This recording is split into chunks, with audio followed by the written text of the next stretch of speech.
Shalom, saudara yang dikasih Tuhan. Renungan kita hari ini diambil dari 1 Korintus 15 ayat yang ke-33. Janganlah kamu sesat. Pergaulan yang buruk merusakkan kebiasaan yang baik. Saya teringat tentang sebuah cerita, yaitu terjadi pada seorang kenalan dari suami saya. Dia mempunyai satu anjing pitbull namanya Boy. Beberapa waktu yang lalu anjing ini mati, saudara. Jadi teman saya yang jadi tuannya si Boy ini merasa kehilangan karena dia tuh sayang banget sama anjing ini. Nah, menarik sekali cerita mengenai si Boy, bahwa Boy ini, anjing ini pintar banget, saudara. Memang tuannya juga menyekolahkan dia, dan biaya untuk menyekolahkan si Boy ini cukup mahal. Kemudian tiap hari ada satu orang yang ditugaskan oleh tuannya setiap hari untuk memberi makan si Boy, yaitu sopirnya yang ditugaskan untuk memberi makan. Nah, tuannya si Boy ini suka banget bawa si Boy ini jalan bareng, jalan pagi. Terus kebetulan tuannya ini suka fotografi. Jadi kalau si tuan ini lagi fotografi, si Boy ini disuruh jagain barang. Ya nurut loh, saudara, nurut banget. Si Boy ini sering dipeluk, sering disayang. Mereka berdua sering kayak bercanda ya, walaupun ini anjing. Tapi kedekatan mereka itu benar-benar ada rasa sayang gitu loh. Kemudian satu kali tuannya si Boy ini penasaran, lalu membuat satu eksperimen kecil. Jadi dia sama supirnya berdiri bareng, terus panggil si Boy. Kemudian dia itu kepingin tahu, penasaran si Boy ini datang ke sopirnya yang ngasih makan atau datang ke dia. Ternyata mengagumkan, si Boy itu lebih memilih untuk datang ke dia daripada ke sopirnya. Demikian juga pada waktu si Boy ini disekolahkan, saudara, dia kan disekolahkan sekolah anjing, dia nurut sama pelatihnya, tapi kalau sudah ada suara tuannya, dia lebih datang kepada suara tuannya daripada kepada suara pelatihnya. Nah, ini membuat saya teringat, saudara, kenapa anjing ini bisa sedemikian attach, bisa sedemikian nurut dengan tuannya, bahkan lebih daripada sopir yang kasih makan, lebih daripada pelatih anjing di sekolah anjing. Sederhana, menanggapi 1 Korintus 15 ayat 33, saudara, pergaulan.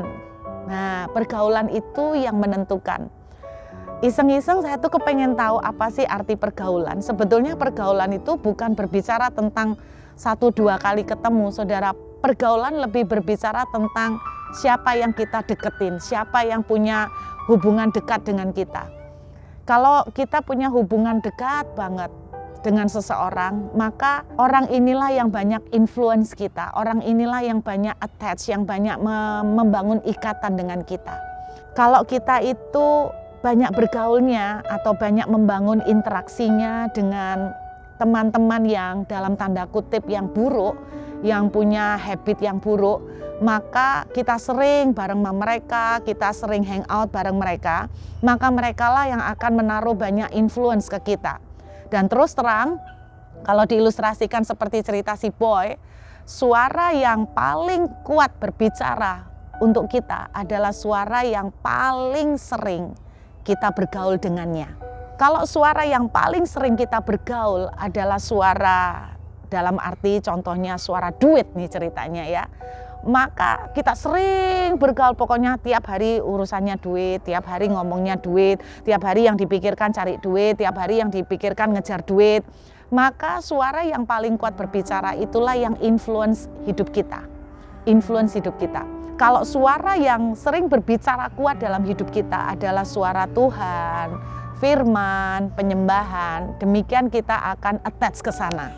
Sama seperti si Boy, suara yang paling sering dia dengar, paling sering dia bergaul, paling sering dia dekat, suara itulah yang paling melekat lebih daripada suara pelatih, lebih daripada suara sopir yang cuman kasih makan. Jadi saya percaya juga dalam dunia parenting mengenai anak-anak, kalau anak-anak kita sampai terpengaruh dengan pergaulan yang buruk, katakan sebuah kebiasaan-kebiasaan yang buruk, saya percaya itu bukan terjadi karena 1-2 kali, tapi mereka terlalu sering hangout, terlalu sering banyak interaksi, terlalu dekat dengan pergaulan-pergaulan sesuatu yang buruk ini.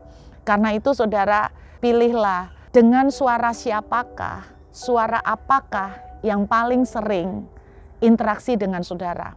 Apakah itu suara Tuhan, apakah itu suara firman, apakah itu suara kerohanian, atau suara tentang dunia keuangan, ataukah suara tentang dunia materialistis, apakah suara yang lebih banyak berbicara kepada kita itu adalah suara-suara yang orang-orang yang selalu mengeluh tentang keadaan hari-hari ini, mengeluh COVID lah, mengeluh susahnya cari duit lah, mengeluh usaha susah lah, maka suara-suara yang banyak kita sering terinteraksi inilah yang akan membentuk kita, yang akan mempengaruhi kita, yang akan mencondongkan kehidupan dan hati kita.